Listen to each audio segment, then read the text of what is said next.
gitu. Jadi asuransi adalah salah satu komponen yang membentuk fondasi atau membentuk keamanan keuangan gitu. Itu produk asuransi itu membuat kita tetap bisa melakukan pengelolaan keuangan walaupun terjadi risiko yang menyebabkan kita kehilangan penghasilan.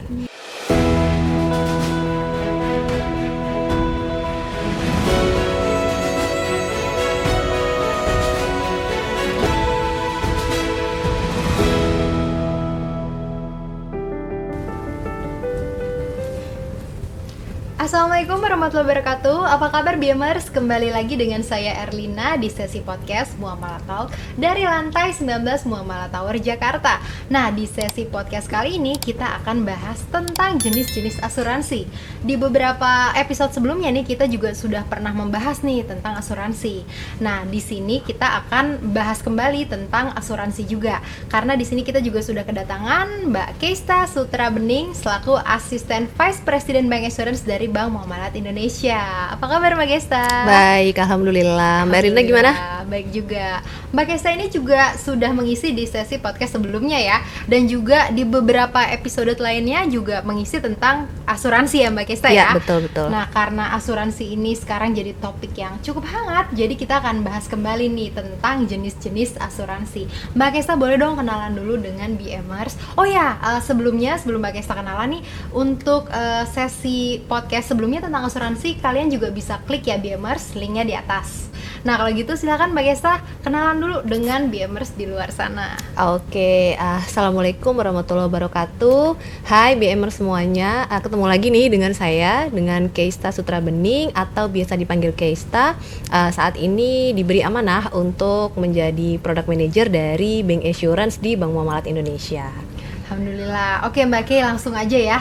Ini kita akan kulik lagi seputar jenis-jenis asuransi nih. Sebelumnya mungkin dijelaskan terlebih dahulu nih Mbak Kei kepada BMers di luar sana. Apa sih sebetulnya pentingnya memiliki asuransi? Kemudian di mana sih sebetulnya posisi asuransi ini dalam perencanaan keuangan? Oke, jadi kalau kita mau bahas tentang positioning atau posisinya produk asuransi ini di perencanaan keuangan itu seperti apa, sekarang kita coba bayangin piramida dulu. Jadi kalau piramida kan ada segitiga gitu ya. Nah, ini saya mau sebut ini namanya piramida keuangan. Jadi kalau piramida kan bentuknya segitiga. Kalau segitiga itu kan di bawah ada alasnya gitu ya, ada alas, kemudian dia mengerucut nih sampai ke atas gitu. Nah, piramida keuangan ini kita bagi jadi 3 bagian nih, Mbak Erlina. Jadi yang bagian bawah, bagian tengah, sama yang bagian atas. Nah, di bagian yang bawah itu fondasi ya, bisa dibilang kalau bawah itu kan alas atau fondasi. Jadi yang namanya fondasi itu harus kuat ya, supaya bangunan si piramidanya nanti jangan sampai dia roboh gitu ya. Jadi supaya dia kokoh bangunannya, fondasinya itu harus kuat. Nah, fondasi yang paling bawah dari piramida keuangan tuh apa sih? Itu kita sebut namanya keamanan keuangan. Keamanan keuangan. Nah, baru di bagian yang tengah itu namanya kenyamanan keuangan. Jadi aman dulu baru nyaman. Betul. Baru yang di atas, yang paling atas itu kita masuk ke distribusi kekayaan. Jadi kalau distribusi kekayaan itu berarti kita mengelola keuangan udah bukan untuk diri sendiri aja nih. Itu bukan untuk memenuhi kebutuhan diri pribadi kita, tapi kita bisa berdampak atau bermanfaat untuk orang lain gitu ya. Itu di puncaknya dari piramida keuangan. Nah, untuk produk asuransi sendiri, dia posisinya ada di yang paling bawah itu Mbak Erlina, di bagian keamanan keuangan. Berarti fondasinya ya? Betul, fondasinya kenapa supaya perencanaan keuangan kita tuh kuat gitu. Itu ada produk asuransi letaknya ada di situ. Sebenarnya di bagian bawah piramida keuangan tuh ada 3 komponen nih Mbak Erlina, 3 komponen untuk bisa menjaga keamanan keuangan kita. Yang pertama adalah cash flow. Jadi pastiin kita jangan sampai besar pasak daripada tiang ya, gitu. Jangan antara sampai pengeluarannya lebih besar. Iya, betul. Jadi pastiin cash flow kita udah surplus nih, jangan sampai defisit gitu. Kedua, setelah kita make sure cash flow-nya aman, kedua kita harus punya dana darurat. Gitu. Jadi supaya kalau ada hal-hal yang mendadak atau hal-hal yang tidak kita kira akan terjadi sebelumnya yang membutuhkan biaya, itu kita siap nih. Ya mungkin genteng rumah tiba-tiba bocor, mesin cuci rusak atau apapun gitu ya, kita sedia dana darurat. Nah, yang ketiga barulah asuransi di situ. Gitu. Jadi asuransi adalah salah satu komponen yang membentuk fondasi atau membentuk keamanan keuangan gitu. Kenapa sih kok asuransi itu yang dikatakan sebagai salah satu komponen keamanan gitu ya? Jadi kenapa asuransi itu dikatakan membuat perencanaan keuangan kita menjadi aman gitu ya. Karena gini nih Mbak Er, jadi kalau kita mau melakukan perencanaan keuangan, bahan bakunya apa? Bahan bakunya itu uangnya itu sendiri, ya kan. Kita harus punya penghasilannya, kita punya uangnya dulu nih sebagai bahan bakunya, baru itu kita kelola, kita manage gitu ya, untuk tadi mencapai tadi aman, nyaman, dan distribusi kekayaan.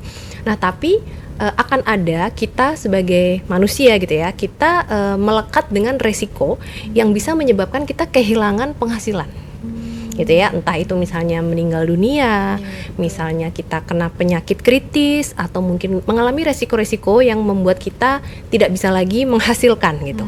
Nah kalau resiko itu terjadi, kemudian kita tidak ada penghasilan lagi, apa yang mau dikelola? Nggak ada ya, kita nggak bisa mengelola keuangan karena uangnya atau dananya aja nggak ada yang bisa dikelola. Nah disitulah letaknya produk asuransi.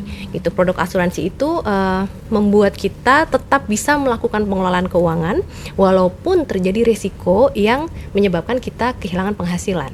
Gitu. Jadi manfaat dari asuransi itu akan memastikan bahwa tujuan keuangan kita sesuai piramida tadi bisa tercapai gitu, walaupun terjadi resiko pada diri kita. That's why kenapa penting banget nih buat punya asuransi. Jadi jangan jauh-jauh mikir mau invest nih gitu ya, mau merencanakan pendidikan, mau liburan, mau apa, kita udah mikir yang jauh ke depan. Jangan mikir jauh-jauh dulu kalau kita belum punya fondasinya nih. Salah satunya adalah produk asuransi itu tadi. Oke, jadi posisinya sudah jelas ya sebagai pondasi. Pondasi itu adalah yang utama terlebih dahulu ya. Iya, betul sekali. Oke, kalau gitu apa saja sih produk asuransi dan jenisnya, kemudian manfaatnya seperti apa? Oke, jadi kalau kita ambil yang paling general dulu gitu ya, yang paling pembagian yang paling besarnya, itu produk asuransi itu dibedakan ada 2 jenis gitu ya. Ada yang namanya asuransi umum dan asuransi jiwa. Nah kalau asuransi umum itu dia memproteksi nilai aset yang aset di luar diri kita. Jadi misalnya rumah, kendaraan gitu ya, itu di cover oleh asuransi dengan menggunakan jenis asuransinya asuransi umum.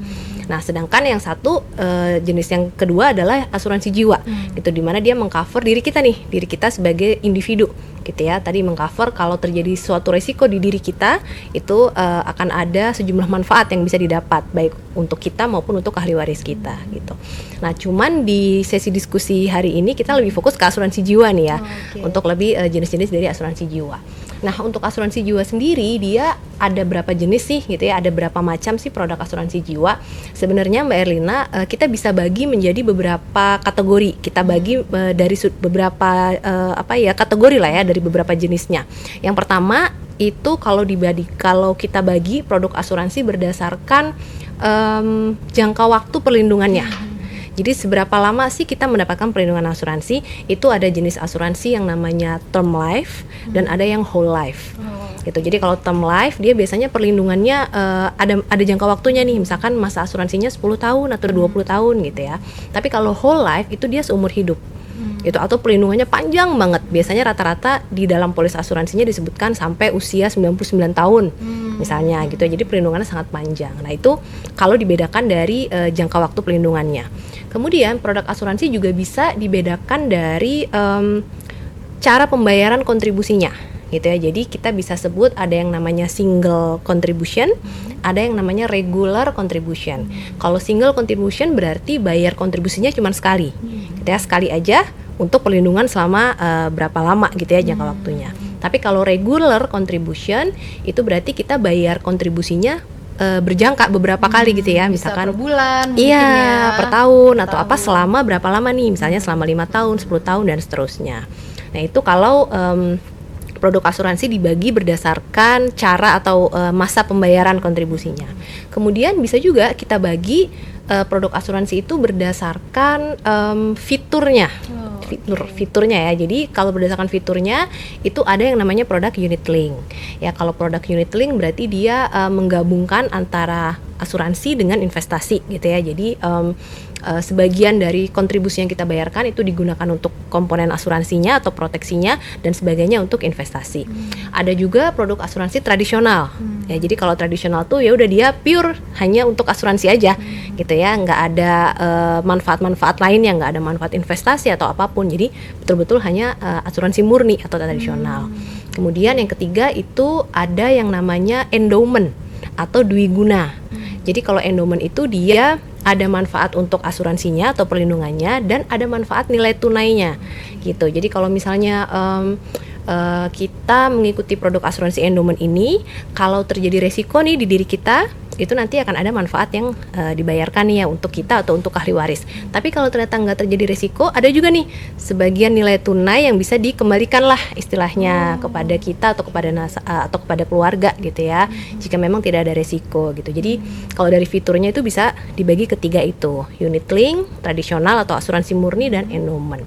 Kemudian satu lagi itu adalah produk asuransi bisa dibedakan dari manfaat yang di cover atau dari resiko yang di cover. Resiko apa yang di cover atau dilindungi dalam produk asuransi itu?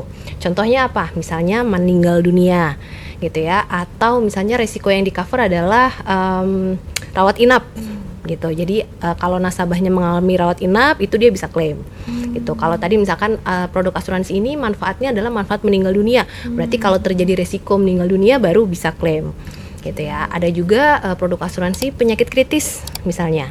Jadi kalau penyakit kritis berarti kalau terjadi resiko penyakit kritis kepada diri nasabah, baru nanti nasabah bisa klaim.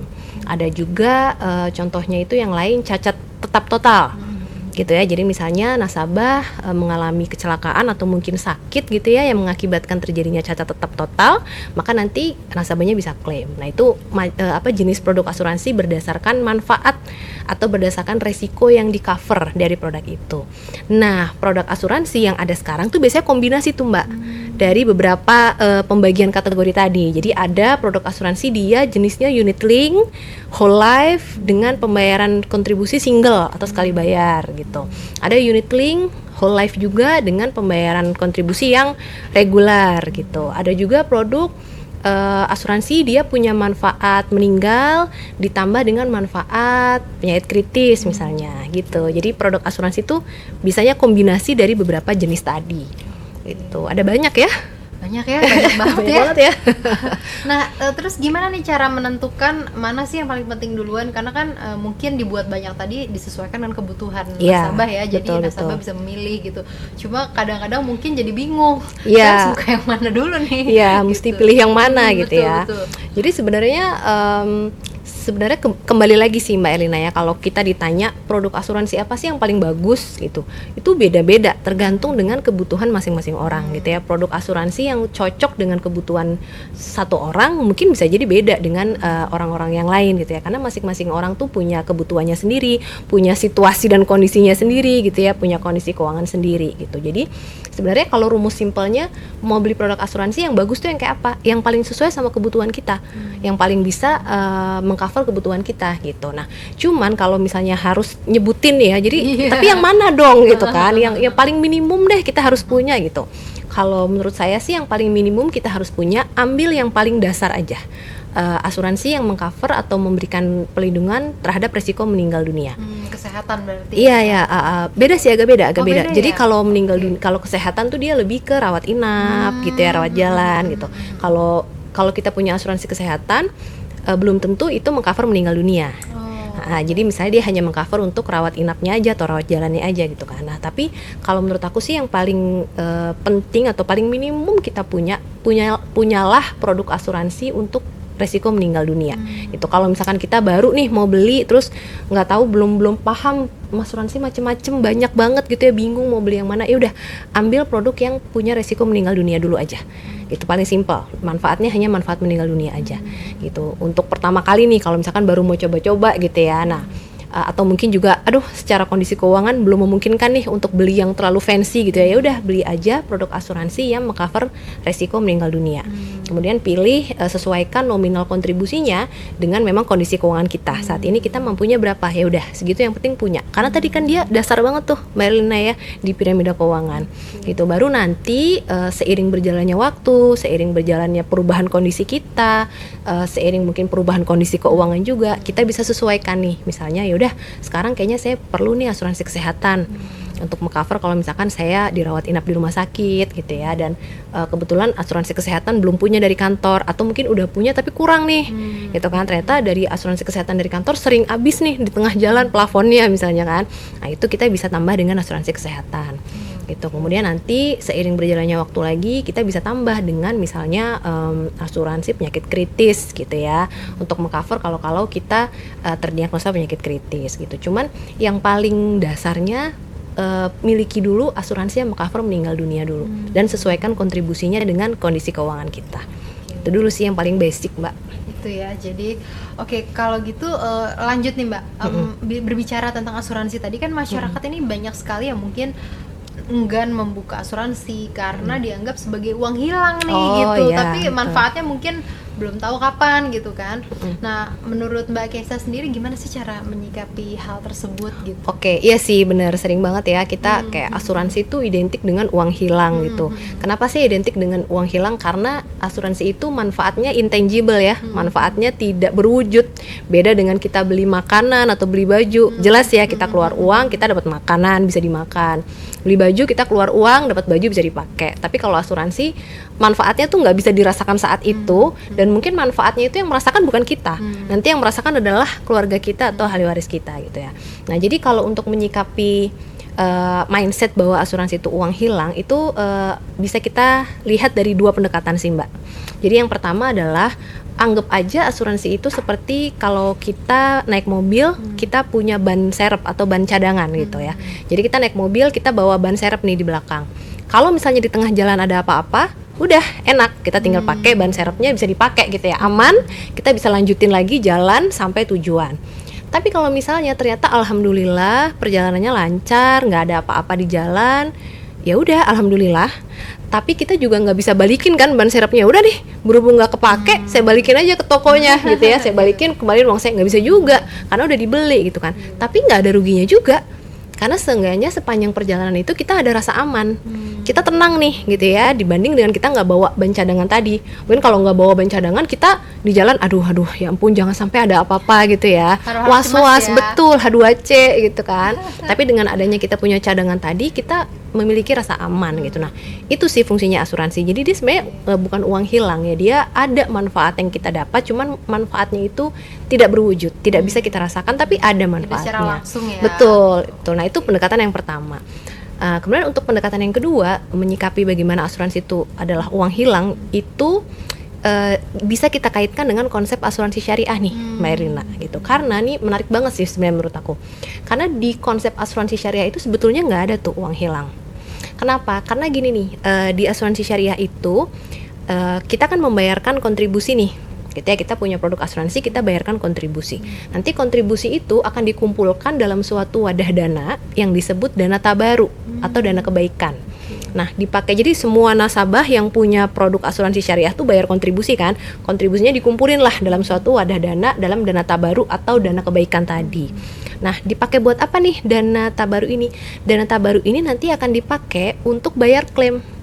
Kalau ada satu di antara nasabah yang punya polis tadi yang terkena resiko atau terkena musibah sesuai polisnya, itu misalnya ada yang meninggal dunia, atau ada yang dirawat inap, atau ada yang terkena penyakit kritis gitu ya. Nah, nanti santunan asuransinya diambil dari dana tabaru tadi.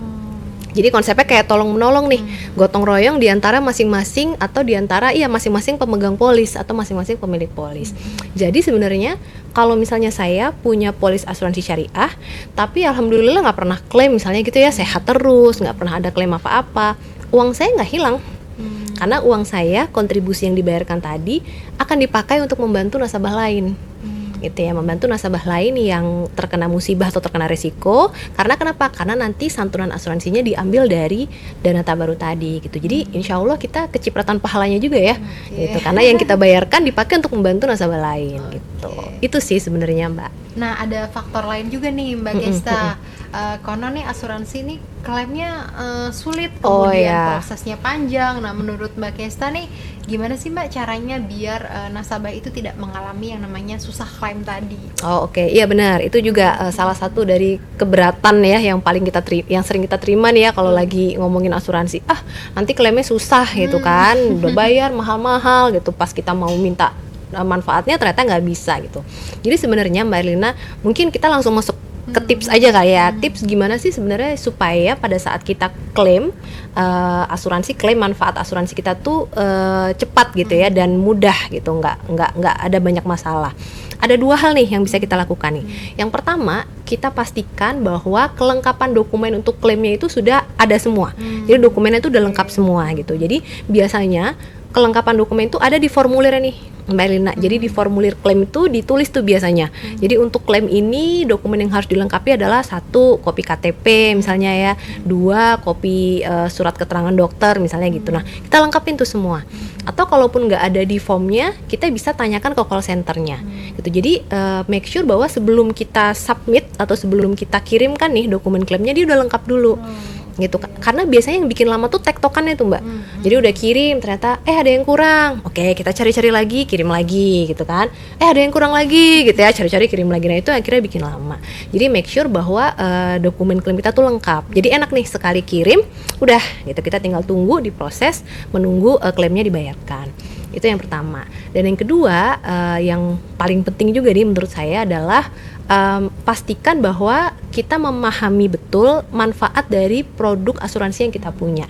Jadi kadang-kadang kenapa sih klaim asuransi itu ditolak gitu ya? Karena memang tidak sesuai dengan polisnya gitu. Jadi misalnya di polisnya tadi manfaatnya manfaat rawat inap. Contohnya nih ya, manfaatnya rawat inap. Yang kita klaim rawat jalan. Gitu ya, atau misalnya di polisnya ini dikecualikan untuk pemeriksaan kehamilan misalnya ya, tapi ternyata yang kita klaim adalah pemeriksaan kehamilan, makanya ditolak. Nah that's why pada saat kita awal nih membeli produk asuransi, pastikan dulu kita tahu nih cakupan manfaatnya apa gitu, sehingga nanti ketika kita mengajukan klaimnya itu betul-betul memang atas manfaat yang dicantumkan atau disebutkan pada polis gitu, untuk meminimalisir terjadinya penolakan klaim tadi. Itu sih, jadi sebetulnya proses klaim itu nggak susah kok gitu. Saya juga sempat beberapa kali membantu gitu ya proses klaim dari nasabah, sepanjang dokumennya lengkap, sepanjang persyaratan klaimnya sudah sesuai dengan yang dipolis, insya Allah dibayar klaimnya. Sudah cukup jelas ya Mbak Gesta ya, berarti harus dilengkapi dulu dokumen-dokumen yang diperlukan. Nah kira-kira produk apa sih Mbak Gesta nih yang sekarang ditawarkan oleh Bank Muamalat nih? Karena kan Bank Muamalat juga punya ya produk asuransi untuk nasabah-nasabahnya. Boleh dijelaskan mungkin? Oke. Ya sekarang Bank Muamalat memang kita punya nih, kita tersedia ada beberapa produk asuransi yang bisa BMers atau bisa teman-teman nasabah semua dapatkan di Bank Muamalat. Tapi yang perlu diingat adalah untuk produk asuransi ini bukan produknya dari Bank Muamalat ya. Jadi produk asuransi ini adalah produk dari asuransi rekanan dari Bank Muamalat. Nah, saat ini kita punya 3 rekanan asuransi nih Mbak Elina. Kita punya dari PT Sun Life Financial Indonesia atau Sun Life. Kemudian kita punya PT Asuransi Takaful Keluarga atau Takaful, dan PT Afris Assurance atau Afris. Jadi kita punya 3 rekanan asuransi. Nah untuk produknya adalah kita memiliki produk unit link nih Mbak Elina. Kita ada produk unit link dari Sun Life, ada 2 produk unit link yang namanya asuransi Salam Hijrah Investa dan asuransi Salam Hijrah Amanah. Tuh, sedangkan dari asuransi Takaful Keluarga kita punya produk asuransi pendidikan yang namanya Hijrah Cendekia, dan dari Afris Assurance kita punya 2 produk asuransi endowment atau Dwiguna, yaitu Hijrah Ahsan Proteksi dan Hijrah Safa Proteksi. Oke, jadi nasabah nih bisa memilih produk sesuai dengan rekanan yang dimiliki oleh Bank Muamalat tadi, sesuai dengan kebutuhannya masing-masing. Iya, betul. Jadi produknya lengkap banget, ada macam-macam. Teman-teman nanti bisa sesuaikan mana di antara produk tersebut yang memang sesuai nih dengan kebutuhan saat ini gitu. Dan nasabah juga bisa langsung menghubungi kantor cabang terdekat ya, iya, betul. Atau melalui Salam Muamalat di 15.016 atau juga lewat nomor WhatsApp Salma yang nanti akan ada di description box ya, Mbak Kista ya. Betul. Jadi Bank Muamalat ini produknya lengkap, asuransi juga ada, produk tabungan, deposito giro dan lain-lain. Jadi yuk semua BMers yang belum punya produknya langsung aja jadi nasabah Bank Muamalat ya Mbak Kista. Betul sekali. Ada tambahan lagi mungkin Mbak Kista untuk BMers di luar sana? Udah sih cukup dari aku Mbak. Kalau gitu makasih banyak Mbak Kista sudah hadir kembali nih di sesi podcast Muamalat Talk kali ini. Kalau gitu saya Erlina dan saya Kesta. Kita pamit. Assalamualaikum warahmatullahi wabarakatuh.